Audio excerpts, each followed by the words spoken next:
السلام علیکم ورحمۃ اللہ وبرکاتہ۔ دوستو، امید کرتا ہوں آپ تمام لوگ خیریت سے ہوں گے۔ قصص النبیین حصہ خامس کا سبق چل رہا تھا، آج اسی کا آگے پڑھتے ہیں۔ صلح الحدیبیہ، اب یہاں سے ہمارا سبق شروع ہوتا ہے صلح حدیبیہ کے بارے میں۔ صلح حدیبیہ میں جو جنگ ہوا اس کے بارے میں ہم لوگ پڑھیں گے۔ صلح الحدیبیہ، صلح حدیبیہ، رؤیا رسول اللہ صلی اللہ علیہ وسلم و تحیؤ المسلمین لدخول مکہ۔ رؤیا رسول اللہ، یہ مضاف مضاف الیہ ہے۔ اللہ کے رسول صلی اللہ علیہ وسلم کے خواب، رؤیا کے معنی خواب ہے، و تحیؤ المسلمین، تحیّأ یتحیّأ، تحیّؤ کے معنی ہوتا ہے تیاری کرنا، و تحیّؤ المسلمین، اور مسلمانوں کی تیاری کرنا، لدخول مکہ، مکے میں داخل ہونے کے لیے۔ کان رسول اللہ صلی اللہ علیہ وسلم قد رأى فی المنام، منام کے معنی خواب۔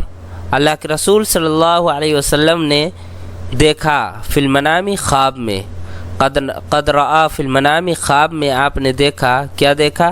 انہ دخل مکہ، کہ آپ مکے میں داخل ہوئے، وطاف بالبیت، اور بیت اللہ کا آپ نے طواف کیا۔ فاخبر اصحابہ بذلک وہو بالمدینہ، اور آپ نے اس کے بارے میں اپنے صحابہ کرام کو خبر دی، وہو بالمدینہ، اس حال میں کہ آپ مدینے میں تھے۔ فاستبشروا بھی، اور اس کے بارے میں بشارت دی۔ وفرحوا فرحا عظیما، اور وہ بہت زیادہ خوش ہوئے یہ سن کر۔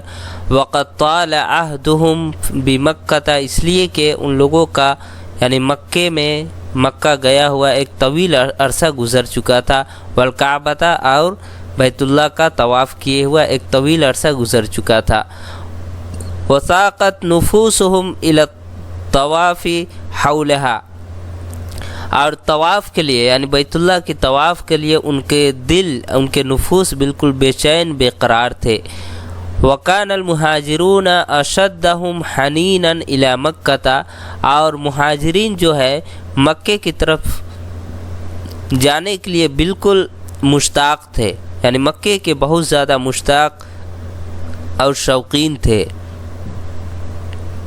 فقد ولدوا ونشأوا فیہا، اس لیے کہ وہ لوگ اسی میں پیدا ہوئے تھے، ونشأوا فیہا، اور وہیں پروان چڑھے تھے یعنی مکے میں۔ وأحبوها حبا شدیدا، اور بہت زیادہ مکے سے ان لوگوں کو کیا تھی؟ محبت تھی۔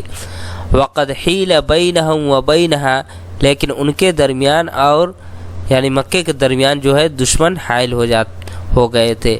فلما اخبرہم رسول اللہ صلی اللہ علیہ وسلم بذالک، لیکن جب اللہ کے رسول صلی اللہ علیہ وسلم نے اس کے بارے میں خبر دی، تحیّؤوا للخروج مع رسول اللہ صلی اللہ علیہ وسلم، تو اللہ کے رسول صلی اللہ علیہ وسلم کے ساتھ نکلنے کے لیے وہ لوگ تیاری کرنے لگے۔ تحیّؤوا یعنی تیاری کرنے لگے۔ لم یتخلف منہم، ان میں سے کوئی پیچھے نہیں رہا، الا نادر، مگر چند ہی افراد، شاذر و نادر، نادر مانے شاذر و نادر۔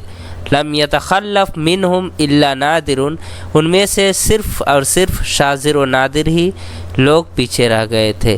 دوستو، یہ سبق چھوٹا تھا جو کہ مکمل ہو چکا ہے۔ اب نیکسٹ ویڈیو میں انشاءاللہ ہم لوگ اگلا سبق پڑھیں گے، تب تک کے لیے اللہ حافظ۔